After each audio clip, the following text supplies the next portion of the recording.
La référence de l'actualité économique en République démocratique du Congo, c'est donc Zoom Eco Live. Comme toujours d'ailleurs, toutes les rubriques sont au rendez-vous. Les chiffres clés porteront sur le secteur du sport et loisirs. Qu'est-ce qui a été mobilisé exactement en 2021? Par après, nous allons prendre le dossier qui nous parle des opérateurs économiques prêts à mobiliser plus d'1 milliard de dollars américains dans le secteur de l'entrepreneuriat. Évidemment, l'analyse, la chronique sera au rendez-vous avec Patrick Boboka. Il s'agit du taxe GoPass, mobiliser 2 milliards de dollars américains. Est-ce un objectif possible? Mais avant d'entamer toutes ces rubriques au rendez-vous, prenons d'abord les nouvelles en bref.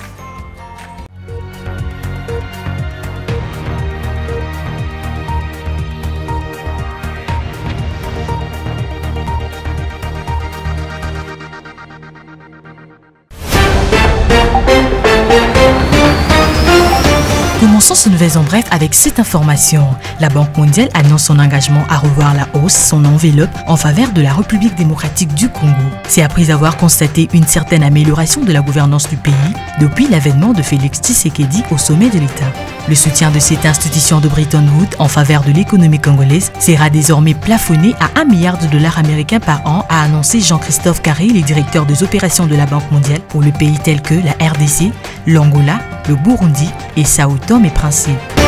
Autre nouvelle, à l'issue d'une mission diligentée à travers le pays en janvier 2022 par le ministre de l'Enseignement primaire, secondaire et technique, Tony Mwaba, il ressort que 7720 nouvelles écoles devraient être mécanisées et ainsi intégrer la liste des écoles prises en charge par le gouvernement dans le cadre de la gratuité de l'enseignement primaire. Ces 7720 écoles primaires comptent 54 148 enseignants pour un impact financier estimé à plus de 16 milliards de francs congolais. Ce qui ressort du rapport présenté à la 39e réunion du Conseil des ministres par le patron de l'EPST, Tony Mwaba. Nous allons bref encore, cette fois-ci pour permettre à l'Office de gestion du fret multimodal, qui semble en grande difficulté pour finir les travaux de construction du port de Kasumbalesa, le ministre du Transport, Voies et Communications et Désenclavement, Chéribin Okende, a indiqué avoir conclu un mémorandum d'entente avec un partenaire pouvant financer les travaux. Il l'a fait savoir au Conseil des ministres du vendredi 4 février 2022 en présentant son rapport sur l'avancement des travaux du port sec de Kasumbalesa suite à la recommandation du chef de l'État congolais Félix Tshisekedi. Et pour finir, le président provincial de la Fédération des entreprises du Congo, groupement du Haut-Katanga, Patrick Moulin-Kabey, a révélé les statistiques relatives à la production de l'industrie minière locale en 2021. D'après lui, la province du Haut-Katanga a enregistré 1,75 million de tonnes de cuivre, 102 000 tonnes de cobalt ainsi que 17 000 tonnes de zinc. Suivant ces résultats, le cuivre et les zinc ont régressé respectivement de 7% et 1,7% par rapport à la production de l'année 2020 et le cobalt a reculé de 0,4% de son niveau de l'année précédente. Vous vous rendez compte que l'économie évolue en République démocratique du Congo? Sans plus tarder, nous allons prendre la toute première rubrique. Il s'agit des chiffres clés. Elle nous parle des dépenses globales du secteur du sport et loisirs à fin décembre 2021. Tout de suite, des chiffres clés.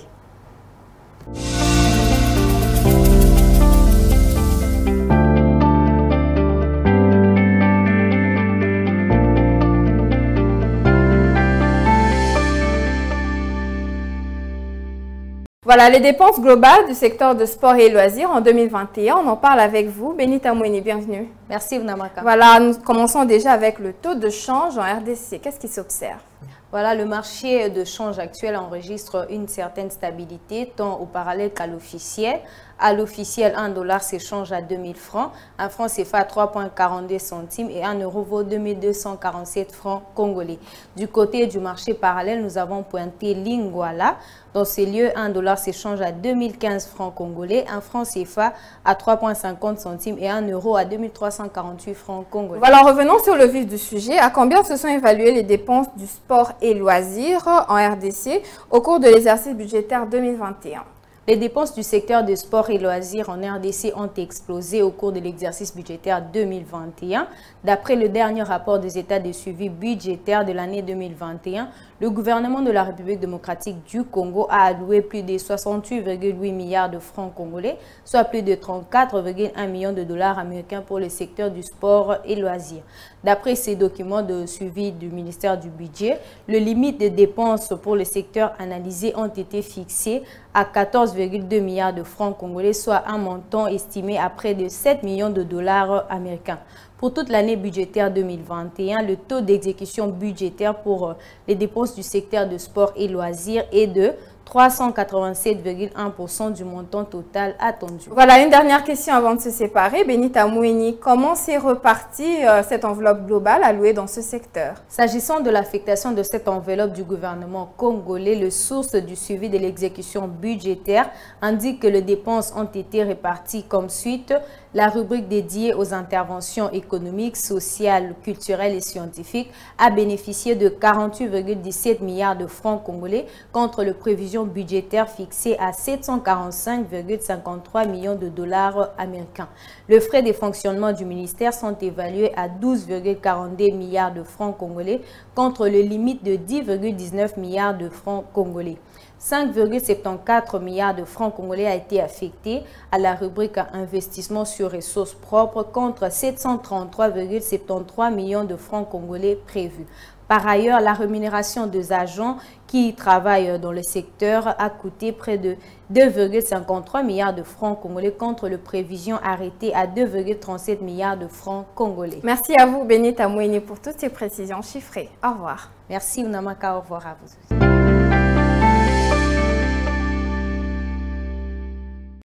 Les opérateurs économiques prêts à mobiliser plus d'1 milliard de dollars américains dans le secteur de l'entrepreneuriat. C'est donc le sujet du dossier qui nous sera présenté par Judith Piombo. Tout de suite.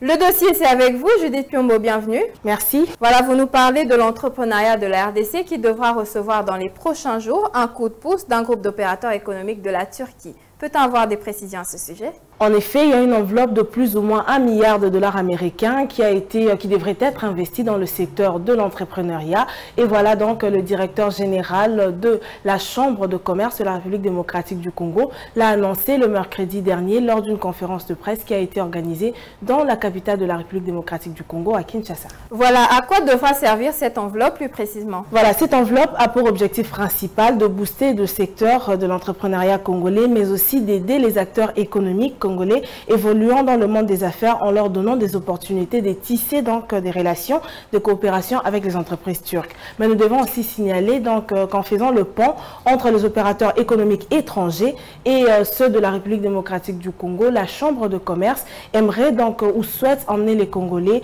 à collaborer de manière directe avec les sociétés turques, c'est-à-dire sans intermédiaire ni barrière. Voilà, finissons avec cette question. Que devons-nous attendre dans les prochains jours en ce qui concerne le cadre du renforcement de cette coopération de la Turquie et la RDC? La directrice générale adjointe de la Chambre de commerce l'a annoncé déjà qu'il y aurait dans un futur très proche un forum d'échange d'expériences avec les entrepreneurs turcs et ça sera en Turquie avec les différents opérateurs économiques congolais avec pour objectif bien sûr de permettre à ces derniers de bénéficier et de palper aussi les opportunités qu'offrent les différentes entreprises turques.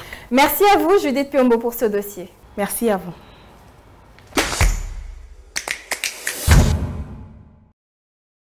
Voilà, sans plus tarder, nous allons revenir sur ce qu'a été la cérémonie de vernissage du livre de maître Serge Mahabé intitulé « Droit et économie des finances publiques en RDC ». On le suit en images.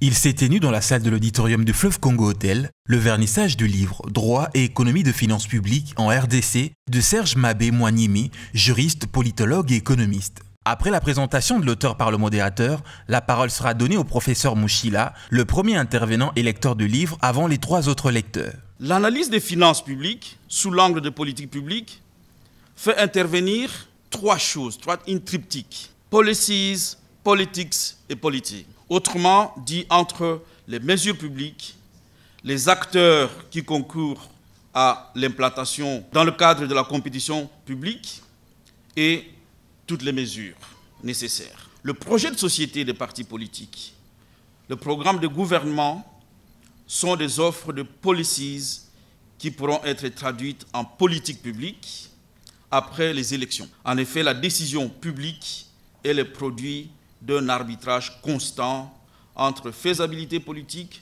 rationalité économique et acteurs qui interviennent. Vient ensuite le deuxième intervenant, le professeur Kassechi, immortalise à son tour l'auteur par son œuvre écrite. Le professeur donne son avis qu'il n'y a pas de tâche plus dure que celle de l'État.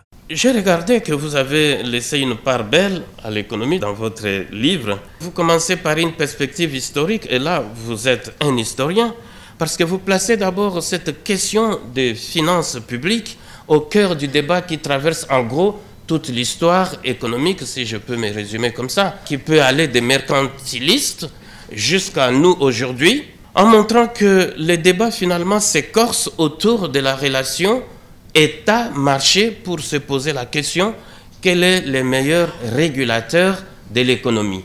Est-ce l'État ou les marchés? Toujours dans le même contexte, l'honorable Tchikouma a martelé sur le contrôle budgétaire lors de l'élaboration de la reddition de comptes au Parlement. Pour lui, sans un contrôle parlementaire adéquat, c'est le peuple qui est perdant. Le contrôle politique des finances publiques, c'est-à-dire celui qu'exercent principalement les assemblées délibérantes sur la gestion des deniers publics, permet d'assurer que les bénéficiaires des crédits budgétaires respectent réellement les autorisations parlementaires et qu'ils rendent compte de leur gestion devant les représentants du corps social. C'est grâce à l'œil du Parlement sur le gouvernement qu'il est possible que le peuple garde son œil sur les élus, en sorte que la lisibilité et la visibilité politique rendent possible le passage d'une démocratie d'expression à une démocratie d'appropriation. Et reprenant la citation du prix Nobel Jean Tirole, l'auteur nous rappelle qu'une bonne compréhension de mécanismes économiques doit être considérée comme un bien public. C'est pourquoi le média et le chercheur, encouragés par le pouvoir public, ont le devoir de vulgariser les grands enjeux des finances publiques afin d'éviter que face à l'opacité de la gouvernance de comptes publics, le populisme, les extrémismes et les théories complotistes de tous bords ne prennent en otage le débat public. Pour finir, l'auteur Serge Mahabé prend la parole pour remercier tous ceux qui ont répondu présents dans la salle et témoigne sa profonde gratitude. La cérémonie s'est clôturée par le baptême du livre et la prise de photos avec les différentes personnalités présentes dans la salle.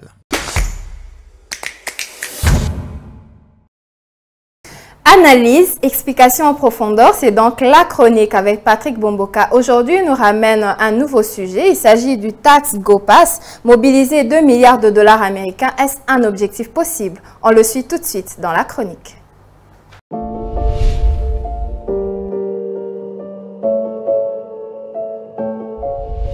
Bonjour. La taxe aéroportuaire GoPass n'a généré que 200 millions de dollars américains contre un objectif ultime de 2 milliards de dollars américains en 12 ans. C'est donc un montant qui représente entre 10 et 11% de l'objectif visé. La taxe GoPass a été instaurée depuis mars 2009 afin de permettre à la Régie de voies aériennes RVA de mobiliser un peu plus de fonds pour poursuivre sa mission de modernisation des infrastructures aéroportuaires en République démocratique du Congo. Eh bien, depuis 2009, tous les passagers de vols nationaux contribuent à hauteur de 10 $ par voyage, contre 50 $ pour les passagers de vols internationaux. En réalité, les recettes perçues par la Régie des voies aériennes en termes de taxes GoPass atteignent un montant équivalent à 16,6 millions de dollars américains par an. Bref, depuis son instauration, la taxe GoPass n'aurait rapporté au Trésor public qu'un montant estimé à 1,4 million de dollars américains par mois. Eh bien, ces chiffres ont été dévoilés par le nouveau directeur général de la RVA, Alphonse Chungu, qui est en fonction depuis seulement 6 mois. Entreprise de l'État, la RVA rencontre à la fois des problèmes d'ordre structurel, financier et judiciaire, et tous ces problèmes sont à l'origine des pertes énormes enregistrées au cours de plusieurs exercices comptables. Il est clair que les dirigeants actuels constatent que les charges sont largement au-dessus des moyens générés. Quand on observe que seuls 200 millions de dollars ont été collectés auprès des passagers en 12 ans, il y a bien lieu de croire que la situation de la taxe GoPass devrait faire l'objet d'une attention particulière des autorités ayant la responsabilité des transports, voies de communication et des désenclavements. Merci de nous avoir suivis.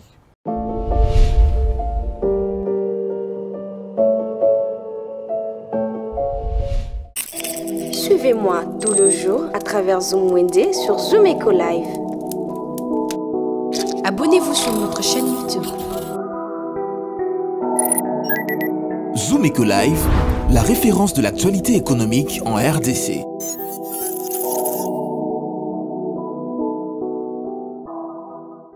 Le marché du jour nous ramène les prix des meubles de seconde main. Vous voulez en savoir plus? Suivez Naomi tout de suite dans Zoom Wende.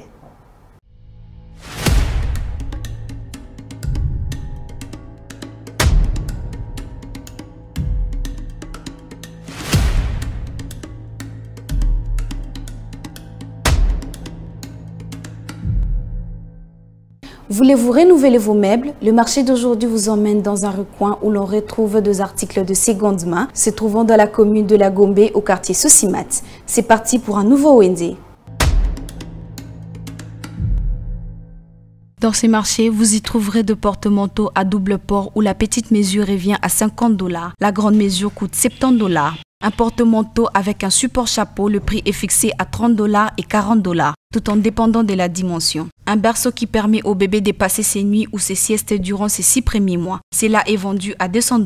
L'ensemble d'une table et 4 chaises pour vos jardins et vérandas coûte 220 $. Une table basse et table de téléviseur revient à 450 $. Un miroir pour vos salons de coiffure ou maisons d'habillement est vendu à 180 $. Un abat-jour coûte 80 $. Un coffre métallique destiné à conserver de l'argent ou des objets précieux. Un coffre-fort de 25 kg se vend à 180 $. Celui de 50 kg coûte 200 $. Un coffre-fort de 400 kg revient à 600 $. Et la grande mesure de 450 kg coûte 650 $. Une garde-robe, le prix est fixé à 130 $. Un classeur dossier coûte 60 $ pour la petite mesure. La grande mesure revient à 150 $. Un chariot de service permettant de transporter des articles ou même de la nourriture, cela revient à 50 $. Clôturons notre marché avec un trieur métallique qui coûte 10 $. Merci d'avoir suivi Zoom Wende. Restez connectés dans Zoom Eco Live. Les rendez-vous économiques, c'est dans l'agenda sur Zoom Eco Live. Abonnez-vous sur notre chaîne YouTube. Zoom Eco Live, la référence de l'actualité économique en RDC. Les rendez-vous économiques, plus précisément les rendez-vous du 7 février 2021, on en parle dans l'agenda avec Ada Sagras. Tout de suite des précisions.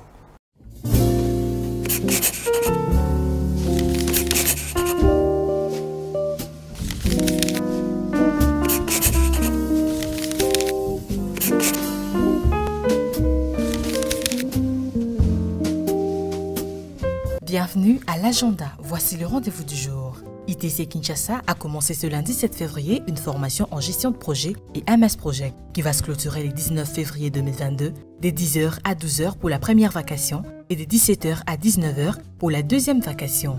Autre rappel, il s'agit d'une formation en entrepreneuriat qui se tiendra à Kinshasa du 8 au 11 février 2022 de 15h à 17h et sera axée sur « Prenez votre avenir en main » et ne sera pas gratuite car le frais de participation est fixé à 20 $, sans oublier 5 000 francs comme frais d'inscription. Et pour finir, un nouveau rendez-vous à prendre avec UBA Inside, qui organise cette fois-ci Business Série 7 le 14 février 2022 à partir de 11h, sous un format virtuel et sera axé sur « Comment retrouver l'âme sœur au Congo ?» Merci de nous avoir suivis. Au revoir. Nous ne pouvons pas vivre à Kinshasa sans pour autant parler de la débrouillardise. Et aujourd'hui, un jardinier nous partage l'expérience de son activité. Suivez-le tout de suite dans la rubrique Article 15. Débrouillard jamais, jamais, jamais. Débrouillard jamais, jamais, jamais. Débrouillard jamais.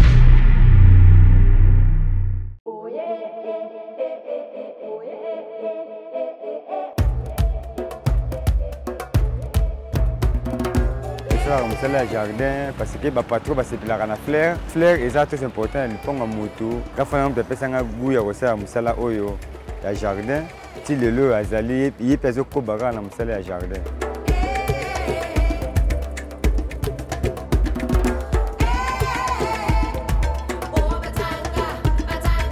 Avantage na ngai ezali nayotangisa bana na musala ya jardin nayofutela ndako na musala ya jardin nayotonga ndako na musala ya jardin ti ndako esila na musala mpe kaka ya jardin.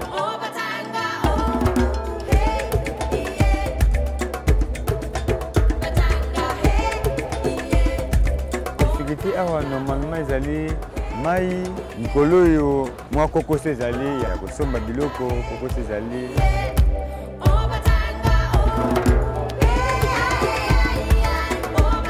So lelo nateki te nayebi ke esika nabombaka nake nabuki nafuteli mwana na minerval so bakilia baye basembi biloko donc eyedaka nga vraimen mosala ya jardin eza vraimen mosala oyo nzambe abenir.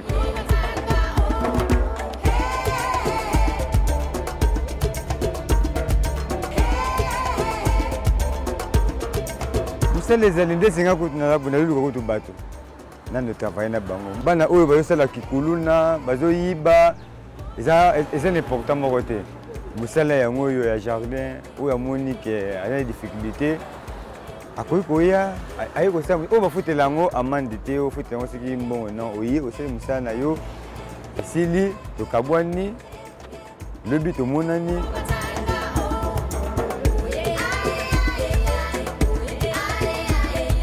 L'État soki aide biso na batio na babourrette po musala oyo donc esengaka bourrette po so client ye esenga fo misa biloko na kati esenga bourrette da biloko wana nde tozala yango te aide biso toza na bakongo te bapau te barosoir eza te batio ya mai eza te donc so aide aide biso eza bien esala biso bien vraiment makasi parce que toza wana venir des ambassadeurs.